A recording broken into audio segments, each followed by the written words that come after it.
feeling smart or sapient, as I like to call it. But what if I told you that there are people out there who get off of that very feeling as a living, who just talk and talk and talk for hours on end like a bunch of assholes and make money off of it?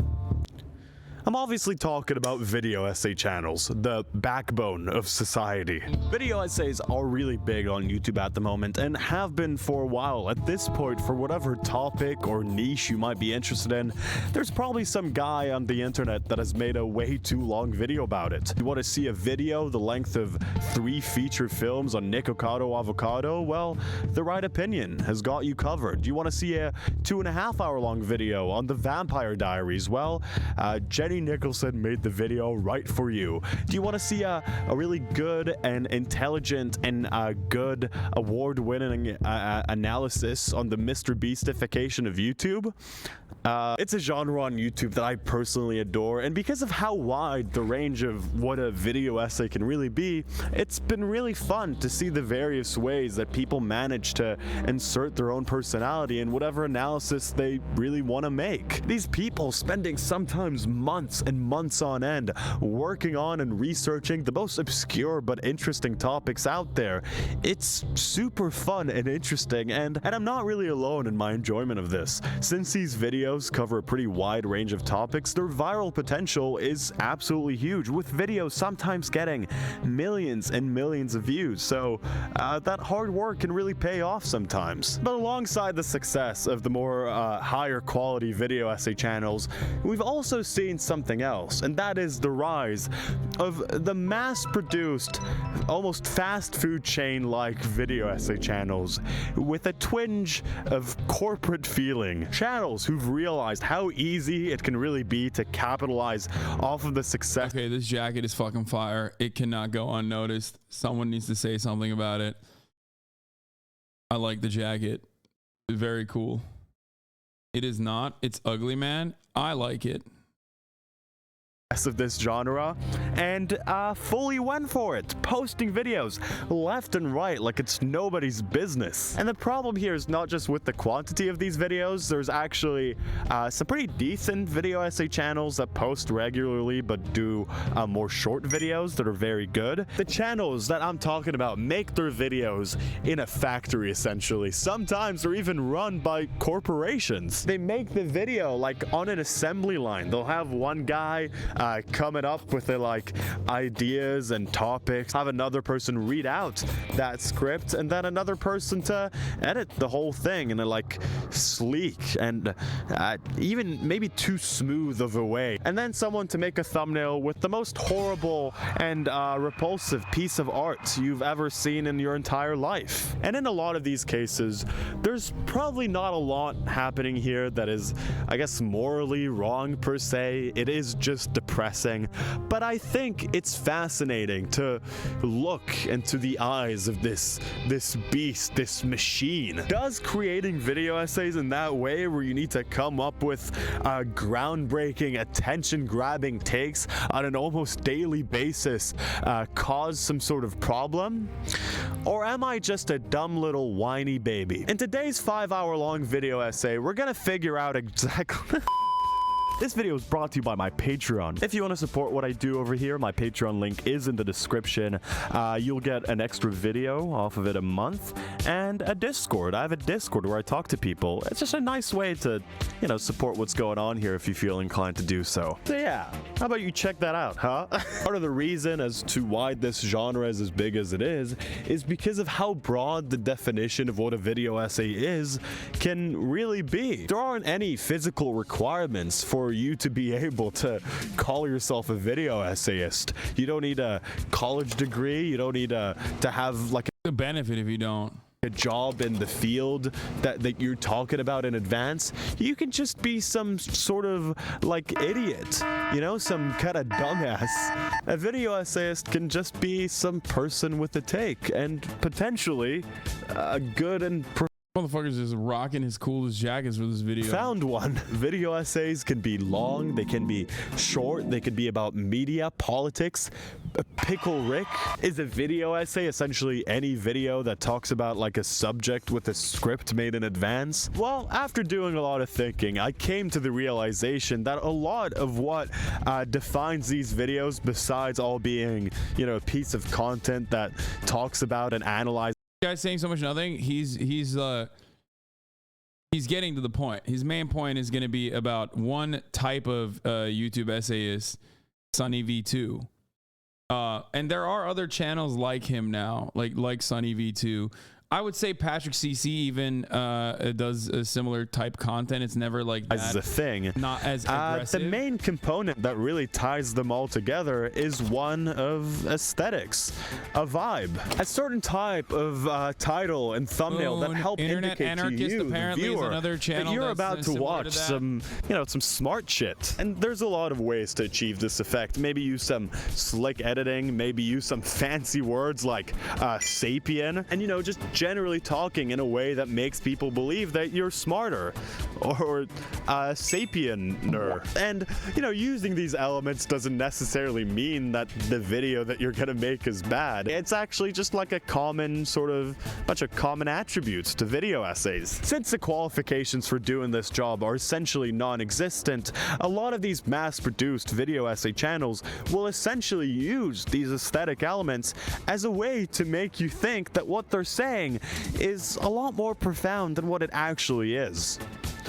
Let's talk about Sunny V2. A lot of people have already talked about his Mr. Beast Chris video and how insanely dumb it really is. The Chris Tyson situation could become a complete disaster for Mr. Beast's brand. However, it may also provide some unique benefits. The video is incredibly invasive and weird. Chris, who works with or for the Mr. Beast channel, has decided to come out as trans.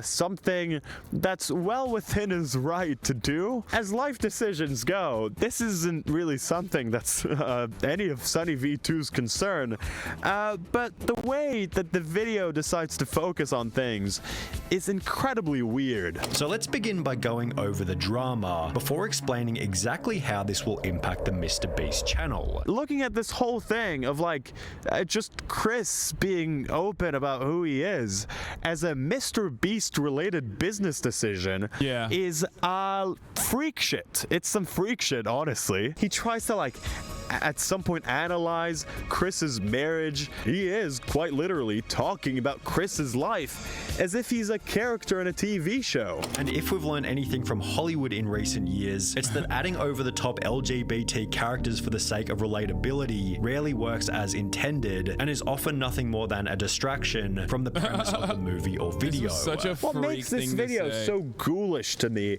is the fact that he essentially ignores the fact that Mr. Beast and Chris are human beings that make decisions and choices that have nothing to do with like any form of content whatsoever. What Mr. Beast is deciding to do here is what he's done in his entire life. It's an inactive decision. He's just staying friends with someone who he's always been friends with. I remember when Mr. Beast was doing this interview and he was talking about how he intentionally chooses to show less personality in his videos because A, it makes it so he can just relate to a broader audience, but also because it makes him kind of stay away from drama and people attacking him. That is a lot of pressure because the product of the video is your personality. Well, yeah, because if you're depressed or you're going through stuff, you know, it's harder to make videos. And at the time, I definitely understood his point and thought that it makes sense. But this really, really, really just, I don't know, proves his point fully. Even this inactive choice of his, this decision to stay friends with someone is being picked apart here and analyzed as a business decision. It's something for some Australian video essay guy to pick apart and analyze. It's something that's looked at as content. Even when not talking about issues that are as sensitive, Sunny V2 has been having some dumbass takes for a while now, I've been, I don't know if hate watching is the right word, but like annoyingly watching or begrudgingly watching his videos for some time now. And time again, I've been absolutely shocked by the sort of things that he can get away with because of his sort of posh adjacent Australian accent, where he sounds a bit like a news reporter. A few months after Dream's face reveal, Sunny V2 posted this video called "Why Dream's Face Reveal Was an Awful Decision." Dream's face reveal could qualify as the worst mistake made by a content creator ever. Ever. This video is weird as hell, I'll tell you that much. In Dream's face reveal video, he talks about how part of the reason as to why he decided to show his face after all this time is because of the looming threat of various doxings and, you know, any sort of information leak whatsoever. The obsessive attempts of fans and other people alike to try and figure out how this guy's face looks like was starting to cross a line. The people trying to leak my face, trying to find out what I look like, there's too many. It's a little, just a tiny bit too much. And you know, I don't want to come off in this video as some sort of a big Dream defender. I'm not, but I'm mainly looking at what he says here at the context of Sunny's video, and what he says makes a lot of sense, right? It makes sense to not want to be doxxed. That doesn't seem like a lot of fun. This is an actual real threat to him and his loved ones, something real to worry about. There are more than enough cases of fans swarming private houses of people, or even like haters and stuff, and worse, SWAT teams coming to people's houses, breaking them down, terrifying and traumatizing the people that live inside of them. It makes sense that he wouldn't like to deal with that, obviously. But Sunny V2 doesn't really like this very much. Yet perhaps he was simply unaware of just how relevant these incidents were keeping him. Additionally, since almost all growth on YouTube comes from some kind of uncomfortability, Dream should have recognized this feeling as a signpost to let these attempted exposés continue, giving him wave after wave of free relevancy. What? He should have let go of the feeling of what being uncomfortable with his life being leaked out like that, with his private residence being known to. Dude, there are like commentators out there that perfectly fucking cater their commentary to like some of the most unhinged freakazoids online. And it's even worse if you are actually good at like editing, you know what I mean? Which Sunny V2 is. But basically, like that video and the sentiment expressed in it are nearly identical to some of the all of the downvoted LSF comments. It's like if you Sunny V2 is basically what you get if you went to LSF and just like took the energy of all of the most downvoted comments and then fed it into a fucking AI bot and then spat out a video with those takes, which is like, and there are a lot of people that do this shit. This guy has a video on you, I think. Wait, who? Pinely or Sunny V2? Because I don't think Pinely has a video on me. Oh, well, I guess he does from that one random channel that fucking ripped his video. It was the incident. Why do you guys talk about it like it was like such a devastating thing? Like we literally immediately talked to one another and we dealt with it. Like, he's not mad at me. We know each other. Like, what the fuck is that? The incident. Drama perverts, dude. To the public, he should have just been like, what, like fine with that being a thing? The potential of having a home invasion or getting swatted for what? For clout? Because these attempts at his invasion of privacy can be like reported on and go viral? That seems like a good excuse for that? Are you crazy? Sunny V2 is showing on screen Dream's actual doxing information that random people have leaked online. I decided to blur it, but I mean, this is, again, an actual real threat, something for you to really worry about. It's not that Sunny is giving a counter argument to what Dream is saying. He's not saying that, you know, maybe face revealing won't change the doxing situation all that much. Maybe it will make it even worse. That's an actual fair argument that you might bring up and saying why face revealing is a bad idea, and that would be fair enough. But that's not what he's doing. He accepts Dream's concerns. He agrees that they're a real thing, but he tells him to ignore them because making money is more important than that. In the world of Sunny V2's videos, no decision can be made to just better your own personal life. Everything has to be done with the context of content as a calculated move to feed the algorithm, which Yeah, a lot of people, I think a lot of people's brains are broken by being online so much. I do think that like a lot of people see it that way. Piley touches on the parasocial aspect married to the fucking capitalism. Like everything is for content and everything has a dollar value associated with it so perfectly, because that's exactly what the problem is. That is the heart of the problem here. Is that at the top of the hour, there's a 3-minute ad break. which explain why his videos feel like they were made by a cold-hearted robot. Throughout the entire video, Sunny talks in a really authoritative tone. I mean, the video in itself is called Why Dream's Face Reveal Was an Awful Decision. He presents it as if the decision has already proven itself as being bad, but it's important to state that this was posted like in between when Dream face revealed and when Dream released his next video. At the time of Sunny releasing that video, he actually didn't really know if Dream's face reveal was a bad idea or not. He just knew that the idea of saying that would drive clicks to his video. Yes, his next upload did actually get a lot less views than he usually does, but that could just be a I feel like a lot of people have this idea that it's okay to be a permanently online weirdo as long as you're making money off of it. Sure. I also feel like there's an idea where like there are permanently online people like myself, and because I'm like permanently online in certain ways, you can I don't know, destroy my privacy in other ways that I like purposely don't talk about. You know what I mean?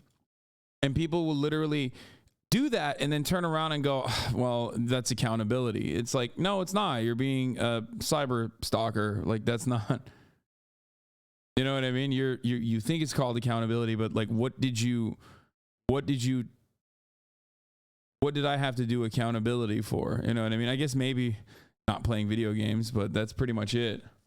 Yeah. Legit, people will excuse whatever and say, well, you're a public figure. What did you expect? Exactly. Attributed to the fact that Dream has just quit the one series that was really successful for him. In general, if you really want to look at the lesson here from Dream's decline in views, it's don't just have one idea, you know? Don't just do one idea for like, you should probably have like at least 2 or 3 more ideas. Even way before the face reveal, every time Dream tried to like kind of stray away from making those hunter versus speedrunner videos, it would get way less views, even in like a normal Minecraft video. It makes a lot of sense that a video that's just like a vlog of Dream and a bunch of people and Mr. Beast going through Antarctica, it makes sense that it won't do as well. His Minecraft audience is just not as interested in that. Not to mention that Minecraft videos have been getting a lot less views this year because, you know,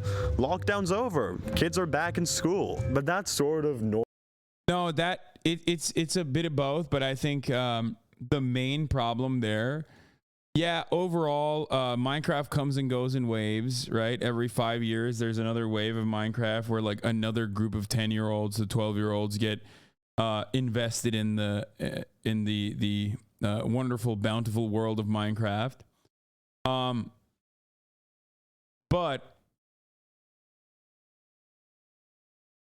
on top of that, the other thing is like any YouTube channel, every YouTuber knows this at this point. Anytime you try to fucking do something different on your YouTube channel, you're cooked. You are literally better off. You are literally better off making a new YouTube channel than using your old YouTube channel for something different. I'll give you an example of my YouTube, right? So youtube.com/Hasanabi takes you to my original YouTube channel, right? So look, if you go to my YouTube, Hasanabi, 1.25 million subscribers, and you look at some of my videos, most of my popular videos are like debates or reactions, the Ben Shapiro, other commentators, yada, yada, yada, right? That's the kind of content that works really well on my platform, on this YouTube channel. Notice something that's missing from that? Gaming videos. Okay, I've uploaded gaming videos on here. They don't really do that well unless it's like super duper unique. Because the algorithm looks at this as a political news channel that does reaction and commentary. So anything that strays outside of those boundaries will get fucking buried in the algorithm. Another thing that's missing from here, noticeably absent, is IRL content, vlog style IRL content that is not expressly political. So here, this is like the first gaming video that we've seen so far. I hired e-girls to carry me in Warzone, right? So that's just what it is, right? There's the debates, reactions, and the like. There are actually here, like Anime Expo. Like when I went to the Anime Expo, that was an incredible, in my opinion, YouTube video that was cut off of my IRL stream, and it only got 407,000 views on this channel. That's a banger video. That normally, under normal circumstances, with the amount of care, attention, detail, all of that goes, it should be much higher than that, but it only got 400,000 views because it's not hitting the algo in the same way that it does. And I'll give you a great example of what I did to combat this, right? We made a second channel. It's called Hassan, @Hassan. Okay? It's currently sitting at only 114 subscribers. Look at the view counts on these videos, especially original content, especially repackaged vlog content, and the identicals. 114K subscribers, 114,000 subscribers.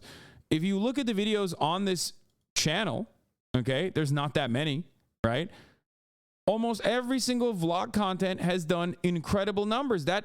This channel is new. It only has 114,000 subscribers, and yet there are videos on here, like you can see, with 300,000, 400,000, 300,000, 400,000 subscriber views.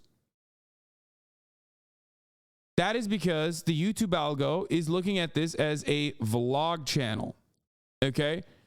Or a channel that has like different kinds of content that isn't just like locked into one specific type of content, and that is like reacts and news and politics. Like, that's it.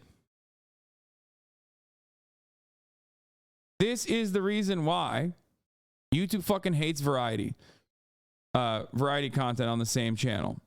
This is precisely the reason why you put everything on different channels. Like, in my opinion, and I don't know why Charlie doesn't do this, here's the Fear End podcast with 200K subscribers doing really great. If I posted these Fear End podcast videos on my main channel, it would literally do worse. There's also a gaming channel for those of you who want to watch some of my older gaming footage or even newer gaming footage. This one did well. Resident Evil 4 Remake is terrifying. 40K views. Holy shit. Crazy. Anyway. So with Charlie, for example, I'll give you the example. Charlie, Moist Critical, has 13 million subscribers. 13 million subscribers. If you look at his videos, almost every single one of his videos is over 1 million views. Almost a lot of his videos are over 2 million views, sometimes 3 million views, except for the podcast. Look at this shit. He's got the Moist Meter, 1.3 million. I Ruined a Taylor Swift Concert. It's like some IRL stuff, right? That's still within like the realm of Charlie. But like his sit down commentary is what absolutely bangs. Okay? But guess what's not? banging. On the same channel, look at this. The official podcast, 140,000 views. If Charlie had set up an official podcast account for himself, which I don't know why he doesn't feature any other channels. Like, I don't know why he hasn't done that. Okay? If he had set up another channel, he literally would have more views on his podcast. It's so odd. I doubt that's the algorithm, though. It's way different content type that his viewers might not be into. Bro, it doesn't matter. Like, look, some of his videos are 16 minutes long. Some of them are 8 minutes long. Some of them are 9 minutes long. Some of them are fucking 3 minutes long. You know what I mean? And I'm sure he has longer length videos on his channel as well that have done all right, maybe poorly. Who knows? My point is this. It's not because the podcast is an hour long that it's doing poorly. That's one factor. It's because it's dramatically different than the type of content that he's making on his main channel. And the irony is that if he were to set up a new channel, for his podcast, it would do better. He just always says he doesn't care. It's not that important to him. He just does what he wants to do. The podcast is also a big Patreon. I just don't know why it doesn't take that much to make a new YouTube channel. Like, I don't understand it. Kill him, I'll give you. This is his channel with 900K subscribers. Oh, it's the Moist Charlie clips. Yeah, I mean, he uploads a lot on here. And this is just from his stream, I think. Anyway, just something interesting to think about for those of you who didn't know. It's like it's a brief moment where I just like kind of pop the lid and show you what's underneath. You know what I mean? I hope you appreciated it. Maybe you don't, but Normal explanation is not enough for Sunny V2. He needs to create some sort of weird lesson here, some sort of cautionary tale. Don't face reveal or you'll be less rich, I guess. Don't make decisions to better your personal life if you're gonna make less money off of it. It often feels like with Sunny V2's videos, the main actual thing that's being thought of here is just the title and thumbnail, and then you click on the video and it's a mess, you know, a neat and organized one, but still a mess at that. I feel like if you take away this sort of like, you know, the way that he talks with that accent of his and the sleek editing that looks like you're watching an Apple commercial, and those thumbnails, those god-awful thumbnails, so freakish and made out of plastic. I know it's bad to make fun of like a person's art, but these look like NFTs. This looks like pure ass. Because I guess it's essentially traced over the original pictures, but like it looks in the sort of pop art. Is pop art the word that I'm thinking of here? It looks like ass. That's all I'm trying to say, really. All of this is here to sell you the allure, the idea that something substantial and meaningful is about to be said here. That's why. Scooby-Doo says, it's cool that this guy made a transphobic video and now he's getting bullied into oblivion. Yeah, it's usually the opposite that happens. Like, you come out as like trans, or you come out as like an ally to trans people, and then you get bullied into oblivion. So it's fun to see the reverse of that very common meta for once. Partially because it is the Mr. Beast brand that this guy is like attacking, you know what I mean? Not necessarily Mr. Beast brand, but like Mr. Beast himself. With every Sunny V2 upload, you'll get like 1 billion people reacting to that thing, mouth open, as this guy says one of the dumbest takes I've ever heard in my entire life. The video in itself is nothing but an afterthought, something to justify the title and thumbnail that he picked. In reality, after you click on one of these videos, the guy could essentially still say whatever he wants and get the same. It's not cool he made that transphobic vid. Yeah, no one in this community thinks that that's cool, man. I don't know why you literally just misunderstood everything. amount of views because the aesthetic does such a good job of selling you the whole thing. The need to feed this beast called the algorithm doesn't just end in a few bad takes. Sometimes you may run out of ideas to talk about because you upload so much. And when that happens, you may need to resort to a little thing that I like to call stealing. A few months ago, a YouTuber called The Asher Show made a video about a channel called Anna Oop, a video essay slash T channel slash content farm channel, posting videos every single day. Anna Oop's channel is absolutely huge with over 2 million subscribers, and most of their content is like drama related stuff. Zendaya called out for forcing her stylist to quit. Charlie D'Amelio cheats on Landon with mystery guy. Nessa Barrett, like the hat, accused of dating. Whoa! What the fuck? I'm learning too much. Pinely, no! Oh my god, oh god. No, not Nessa Barrett. Who are all these people? It's like, dude, sometimes I feel like I live on a different planet. I feel like I just know, like, I'm so old. I feel like they just made these names up. Like, this is like an AI generated image, AI generated names. You know what I mean? Like, I have no fucking idea what any of this shit is, okay?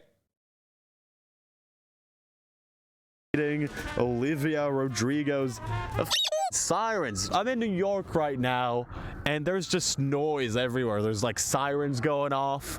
There's helicopters going off. Is that Zach Bia, King of the Night? Yeah. Yes, it is. I do know that. That's Zach Bia, King of the Night. This place is like a war zone, intended to make me regret filming my video on a rooftop. It's a bunch of videos that have clearly not been made for me, and that's okay. It's okay for a channel to make videos that I'm not supposed to watch, but every now and again, yeah, Anna Oop likes to dabble in a little bit of Anna. I was trying to think of a pun. She dabbles in stealing. Like Asher says in his video, it makes sense for multiple people to come up with a video on the same topic. I'm sure that's something that I've done in the past as well. We all get the same news cycle. We see the same trending topics on Twitter. Do you? Because I don't even see any trending topics on Twitter anymore. It's just like all random cryptocurrency shit. Well, actually, currently my fucking what's happening trending tab is hashtag femboy, hashtag trending DPRK, politics trending Greg Abbott, trending in California Demon Slayer. Very cool. Thank you, Elon. Let's look at the trending tab. Number 1 is Harden. Hashtag Onika wins again. Larson, Maxi, Joe Mazzulla, Tobias Harris, Brogdon, Neong. Hashtag Miami GP, Jack Hughes, SUVs, Canes, Play the Song, The Beard, Red Bull, FaZe, Bryce Miller, Optic. I am not knowledgeable, nor do I care about any of this shit, dude. In news is BlackRock, Tumblr, Elizabeth Holmes. I know this one. This one's drama. It's not Elizabeth Holmes anymore. Now it's Liz Holmes. The New York Times did an incredible puff piece on Elizabeth Holmes, by the way, which I will be covering tomorrow. Where's your Blue Sky invite at? Okay. For the past month or so, I have had, I believe, around 35 codes sent to me. I have yet to join Blue Sky. Okay? Maybe I will down the line. I'm happy for everyone who's using it. I hope it's a Twitter alternative that's better. I just have too much social media. Okay? I have too much. I don't need more. I can't do more. Okay? and we decide to make videos based on those topics. Sometimes you might scroll on your homepage on YouTube and see a video idea that you want to do yourself. But you come up with your own title, you come up with your own video idea, and you add something different. And most importantly, you credit the person that you may have taken it from. But you shouldn't just fully, like, rip off a guy. That's kind of rude. If you end up finding yourself taking inspiration from someone, which is, you know, absolutely fine, by the way, the least you can do is maybe, I don't know, credit the guy, do something like that. I feel like that should be kind of like common courtesy with YouTubers, which, you know what, in Sunny V2's defense, that is something that he's done in the past, and Anna has at times as well, but mostly hasn't. Her level of ripping someone off. I think someone has, I mean, Ben Shapiro stole from Sunny V2, by the way. That was really interesting to think about. Should be studied in universities. She'll essentially like fully rip off some talking points from people, like word to word, and then also like not leave it at that. She'll steal the thumbnail as well. This is my thumbnail. You can obviously see where Anna Oop got the idea for the thumbnail from. It's definitely mine. If you watch the video, the content is almost, it's like I did all of the research for her video and she just reskinned it for her channel. And you know, the goal of doing that is kind of crazy, you know? Throughout Asher's video, you can see time and time again Anna Oop doing that sort of thing, stealing the video, the title, and the thumbnail, and then also just profiting off of it like crazy because the channel is huge. And she, or the company that's behind this channel, know that they can get away with that sort of thing. And there's something about that that's incredibly frustrating. April 20th, 2021, I made a video called Meet the Biggest Copycat on TikTok. It was about this TikToker New Main who would steal other people's videos. Sound familiar? 9 months later, the most disgusting guy on TikTok, Anna Oop. Original copy, the guy's in the middle. Original copy, the guy's in the middle. People are praising Anna Oop in the comments. I love your videos. Keep up the good work. Thank you, Anna, for this vid. As a content creator, what are you really supposed to do here? You're going up against Bro, this is like, I wonder if this is worse than React content, because a lot of people talk about how React content is like ruined YouTube or whatever, but like, you know, there's React content and then there's React content, right? Like, for example, sometimes the person who's reacting to a YouTube video will like to add a shitload of additional commentary to it. You know, some people think that that's fine. Other people think that that's still not valid. Meanwhile, this is like a direct carbon copy. It's like a copy paste of that other person's YouTube video with your socials on it. You know what I mean? I don't know. For the record, I'm not even saying that like one is better than the other. I'm actually asking because I mean, I know I do React content. I don't really mind or not mind. I don't really care if people say like, oh, you do React content, like fuck you or whatever, especially because when it comes to political stuff, like, no, that's my bread and butter. Like, I am dramatically changing the content when I'm doing reacts to political stuff. And I try to bring that energy to like any YouTube video that I watch, including videos like this, or even random dumbass videos, like even MasterChef reacts, you know what I mean? I like to add entirely different kinds of reactions to it. And at the heart of that, is still like the same principle that made, you know, Cody and Noel very famous, right? Like, that's what a lot of YouTube essays do for the most part. They're reacting to stuff. They're just not doing it live. They're doing it in, you know, they're editing it, and then you only see the final, you know, version of that.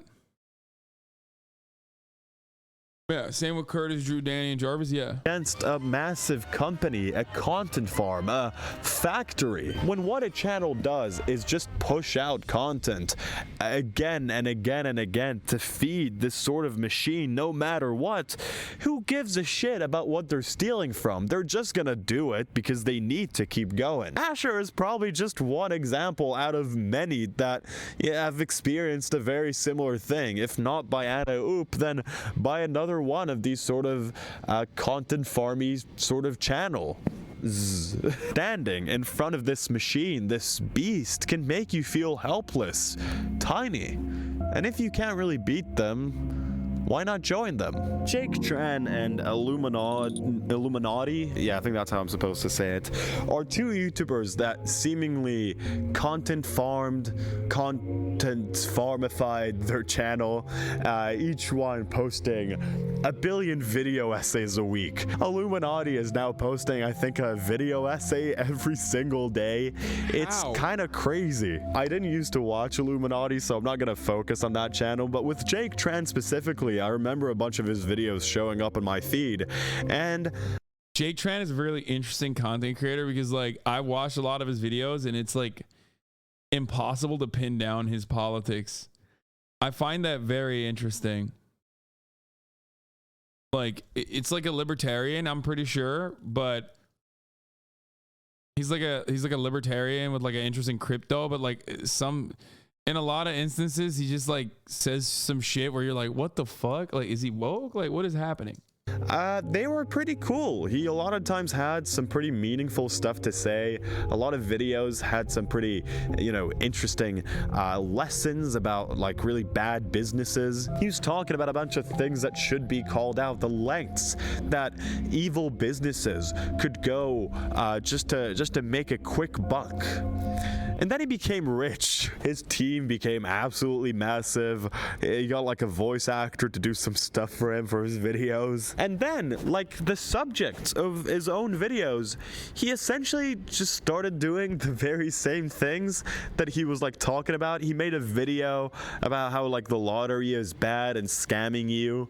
And then he promoted a gambling thing, making like anti-NFT videos, and then promoting NFT projects in those very same videos. You know what's really interesting about this?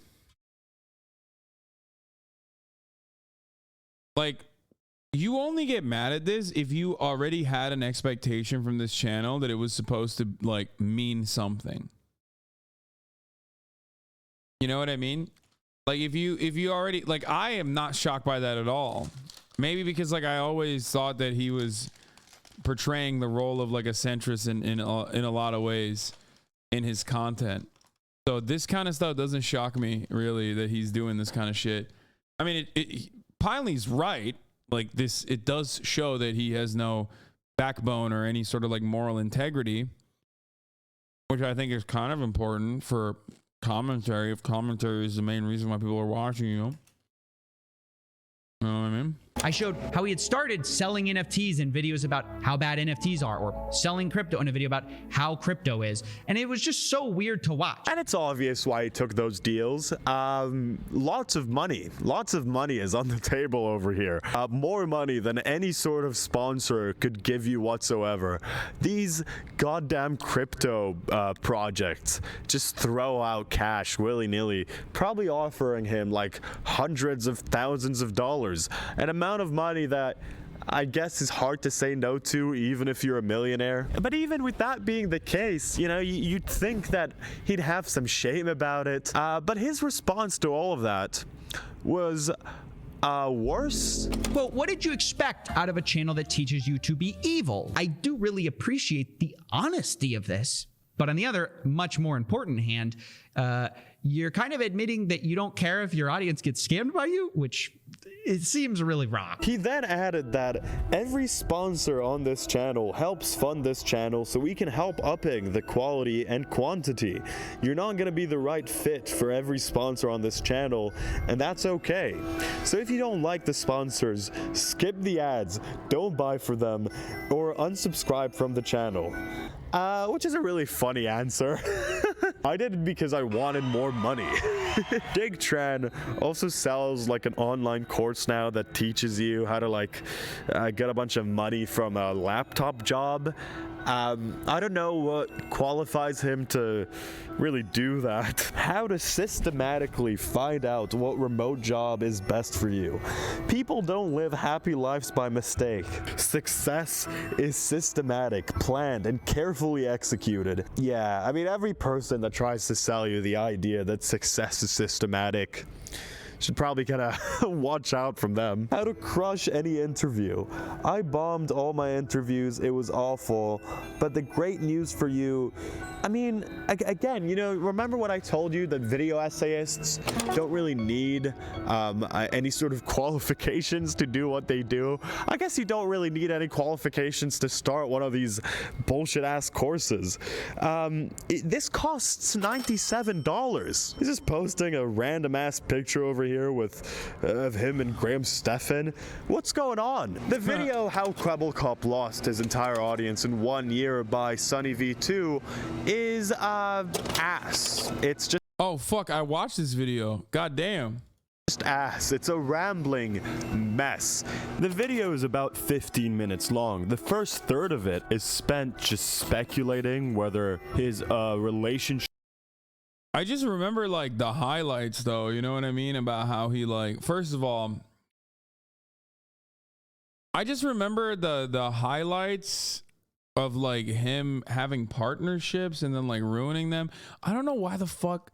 And then I think he went on like is Kaya all right? Why is there no Kaya cam? Chat, any idea? She's dead. I killed her and I ate her. Yeah. No, she's not all right. Yeah. With Aziland ending is the reason for his decline. In order to answer that question, let's begin by looking at a Twitter post made by Kwebbelkop in early 2000. Yeah, I feel like when I watch Sunny V2 videos, I always just like forget all the silly speculative parts, and I use it as like a Wikipedia article. You know what I mean? Because I remember thinking about like how irrelevant this part of the conversation was, to me at least. 2020. Before things go any further, I want to address the rumors. After 3.5 years of being together, Azzy and I recently broke up. He talks about their breakup and their relationship for a while, only to reveal at the end of it all that it's all baseless. There is no correlation between this breakup and Kwebbelkop losing viewers. Sure, he had one less person to collaborate and make videos with. However, if we take the date of Geordie's separation announcement, March 2020, and placed alongside his view count at the time, he actually went up in views after breaking up with Aziland. So why is he bringing it up? It's just weird. Sunny brings a lot more potential reasons to Kwebbelkop's decline. Some of them make more sense than others. Him separating from his. So this feels like a hit piece just because the clout you can gain from hating on Sunny V2 at the moment is wild. Sunny V2 has some dog shit videos, but has some good ones too. He plays a YouTube game, that's all I think. Nah, Sunny V2 has always been like a praying for your downfall type YouTuber. The video that definitely made me think twice about his content, because he does edit very well, but the video that made me think twice about his content was the Ninja one. And I'm not even like a fucking fan of Ninja, which Sunny V2 seemingly was, because it was such a like a fallen fan type video that he made on Ninja that I was like, what the fuck? Like, what is happening here? Like, why are you this invested in Ninja not saying slurs? Yeah, he has a hate boner for Ethan. He has like kind of made like kind of a defensive video on Keemstar. His group channel, having a beef with some guy, a lot of really interesting stuff, I'll tell you that much. But then Sunny reaches to his ultimate point, the one that's presented in his ugly thumbnail for all its glory. His thesis is that Kwebbelkop lost his audience because he bragged about being rich. Welcome to my $7.5 million penthouse tour. Let's see if this video can hit 100,000 likes. And it's just like, why would you post this, dude? You think it's just a coincidence that David Dobrik got cancelled in the same month that he posted his brand new multi-million-dollar house browse to YouTube. When you invite envy into the life of others, you pay for it in ways which you will not expect. Little Joel, who's kind of like Big Joel but smaller, made a pretty good point about it in a video. The data does not prove out this point, really. You know, there's a trend in Kwebbelkop's views. They've been declining for a pretty long time, and it's not like the month that he released these 3 videos changed everything for him, you know, ruined his career. It's kind of just been a slow decline. 1, Kwebbelkop is doing worse than he used to. 2, he did a thing that Sunny V2 and that I don't like. He bragged about his wealth. What you can do with that is just kind of make a connection. What if the reason why Kwebbelkop's not doing that well is the fact that he's doing something that I don't like? You don't really need evidence to support that conclusion. It's sort of evidence is itself. The Big Joel is great. He's got some great takes. The reality of the situation is lots of things happen in the world. YouTubers are not successful forever. They do better, they do worse. To generate some causal relationship between their being problematic in some way and them not doing well, what it serves to do is kind of give us the fantasy of control, right? It gives us the sort of moralistic fantasy that negative actions are getting punished and people get their due. It speaks, I think, to a desire to make the universe make sense. And I think that's a really interesting point. It's why I decided to leave it in this video, mainly in full, to kind of speak for itself. But I also think that Big Joel is kind of missing something here. I don't think that Sunny V2 says what he says at the end of that video in a sort of attempt to figure out the universe. I don't believe that Sunny V2 really cares about that, at least in the context of his videos. I don't know him in real life. This all comes down to what we talked about at the beginning, that Sunny's videos are mainly an afterthought to his title and thumbnail.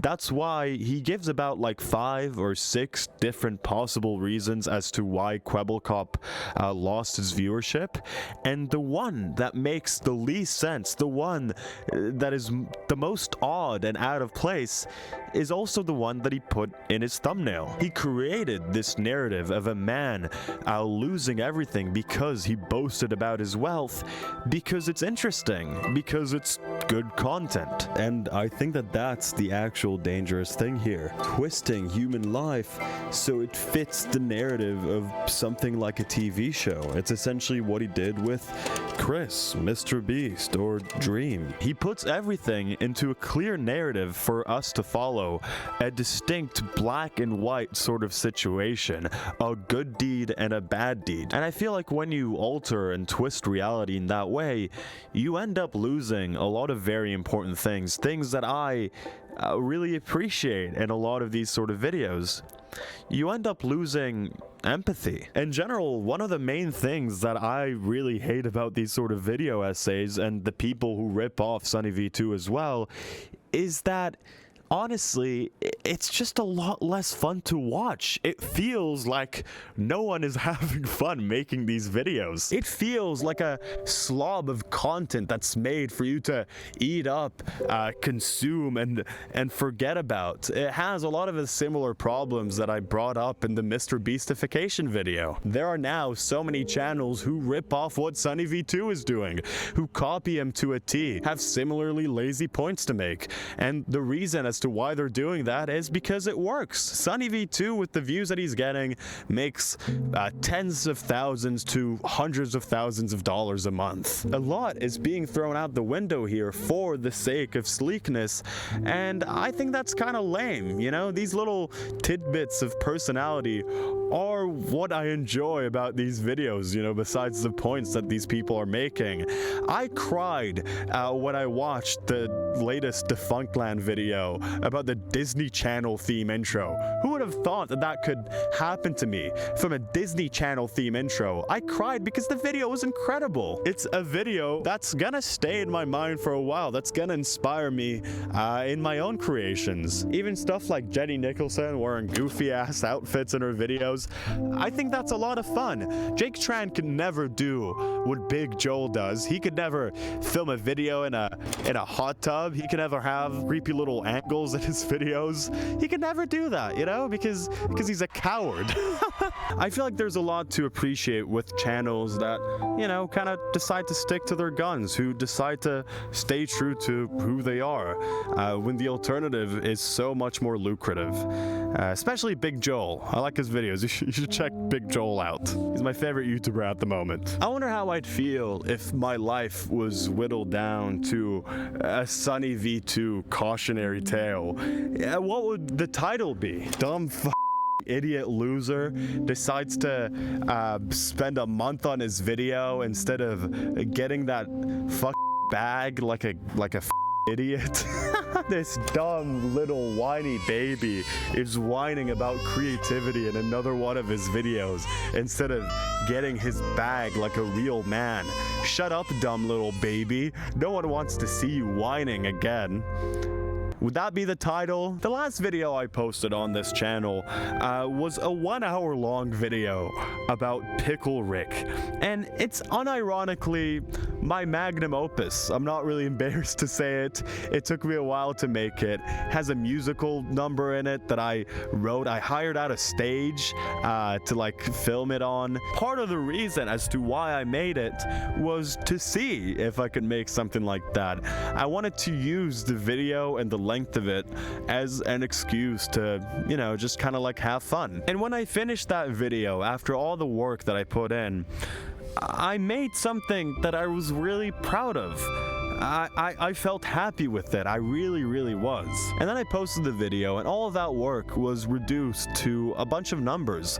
The watch time, the click-through rate, the views, the money that the This is literally how I feel about like effort content, higher effort content, like IRL shit. You know what I mean? It is what it is. It sucks, but it is the reality. You know what I mean? People will respond to whatever they want to respond. There are market forces ultimately. People want me to engage in drama. People want me to fucking do just straight up nonstop political content. Talking about people like you, Hassan. I love you. Wait, what do you mean? You know, I had a great time yesterday. It was great, but the numbers wise, it was fucking awful. It was so bad. It was like literally, it was like I was playing Valorant or something. Like that was what it was numbers wise. Video made, that's kind of what you're left with for a while. The video did fine. It actually got a lot less views than a drama related video that I recorded and edited in a day. It had me thinking, is all this like creative bullshit really worth it? And I think that's something that a lot of creators think about at some point. I'm sure that's something that Jake Tran thought about before he made that sort of transition in his channel. Why should I be busting my ass working for hours on end and make a lot less money than what I can potentially make? As much as I don't like the way that Sunny V2 talks about stuff, there is something relatable to that. Something in that voice exists in my head as well. This idea of, you know, what's stopping me? The whole thing got me thinking that maybe it's time for me to sell out a little bit.